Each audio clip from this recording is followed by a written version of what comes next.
அனைவருக்கும் வணக்கம். வாழ்க வளமுடன், வாழ்க வையகம், இறை வணக்கம். என் அப்பா ஒரு மொழிப்போர் தியாகி.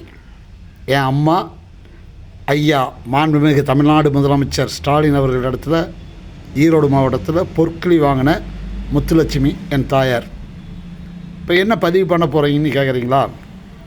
இப்போ சமீபத்தில் 33 வருஷமாக நான் இந்த ஈரோடு மாவட்டம் சிவகிரியில் டிரைவராக ஒர்க் பண்ணேன்.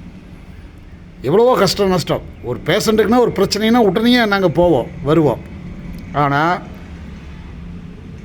இடையில் ஒரு முதலமைச்சராக இருந்தவர், இப்போ எதிர்க்கட்சி தலைவராக இருக்கிறவர் பேசியது அநாகரிகம். இப்போ தமிழ்நாடு அரசுக்கு ஒரு சின்ன கோரிக்கை. ஒரு மொழிப்போர் தியாகி நான் தேவராஜன், ஒரு பொற்கிளி அவன் பையன். நான் தமிழ்நாடு அரசுக்கு ஒரு கோரிக்கை வைக்கிறேன். ஐயா, எடப்பாடிக்கு ரோடு ஷோங்கிற ஒரு விஷயத்தையே கொடுக்காதீங்க. அதுக்காக ஒரு மீட்டிங் நடத்த வேண்டாம் அப்படின்னு சொல்லாதீங்க. ஊரினுடைய ஒதுக்குப்புறத்தில் உங்களுடைய பங்கை நீங்கள் ஆற்றுங்க அப்படின்னு சொல்லுங்கள். ஏன்னா ஒரு டிரைவர் அப்படிங்கிறதுனால நான் சொல்கிறேன், அவனை நம்பி ஒரு குடும்பம். ஒரு ஆம்புலன்ஸ் டிரைவர்னா என்னென்னு உங்களுக்கு தெரியுமா? தன் உயிரை பணைய வச்சு இன்னொரு உயிரை காப்பாற்ற போகிறவன். ஆனால் எடப்பாடி என்ன சொல்லியிருக்கிறாருன்னா, இனி ஏதாச்சும் வந்தால் தூண்டி விட்டார், அதிமுக காரன்னு தூண்டி விட்டார். அப்போ அவர் எங்காச்சும் ரோடு ஷோவில் பேசிகிட்டு இருக்கிறப்போ ஒரு ஆம்புலன்ஸ் வருது, அப்போது எதிர்ப்பாங்க, அடிப்பாங்க, உதைப்பாங்க. உயிருக்கு ஒருத்தர் போராடிட்டு இருப்பேன். ஆனால் உள்ளே இருக்கிற டிரைவர் தன் உயிரை காப்பாற்றிக்கிறதுக்கு என்ன பண்ணனே தெரியாமல் கஷ்டப்படுவேன்.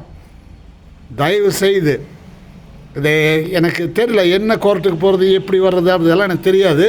ஆனால் பர்மிஷன் கொடுக்கறது, ரோடு ஷோவுக்கு பர்மிஷன் கொடுக்கறது தமிழ்நாடு அரசாங்க காவல்துறை அப்படிங்கிறது மட்டும் எனக்கு தெரியும்.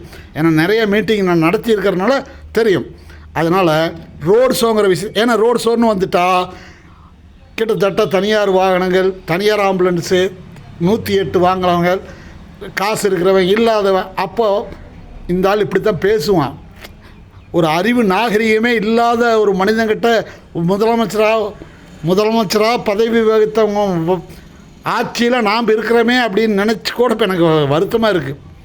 மாண்புமிகு தளபதி ஐயா ஸ்டாலின் அவர்களே, இதை யோசிங்க, இதை செய்யுங்க.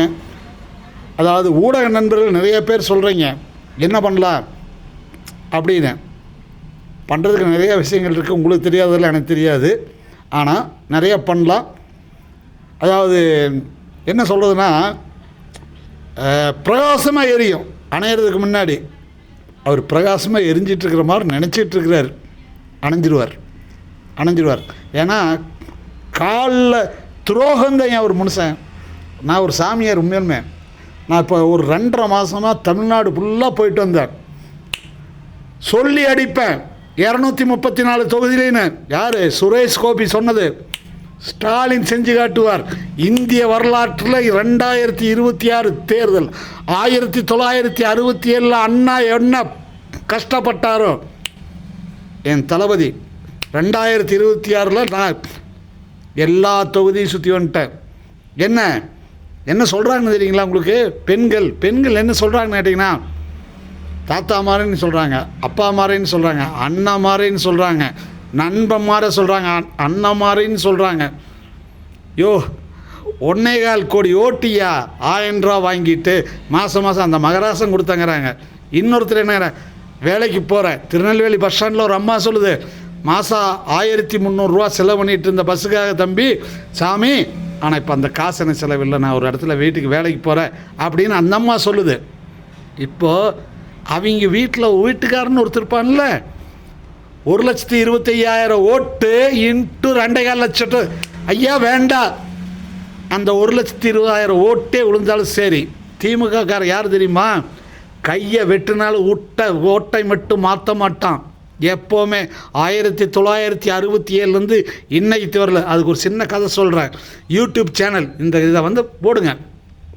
ஒருத்தர் வர்றேன், வந்தோடனே என் தம்பி நீ அடிச்சிட்டியாமா, உன் கையை நான் வெட்டோன்னு அப்படிங்கிறான். வெட்டிக்க அப்படிங்கிறான்.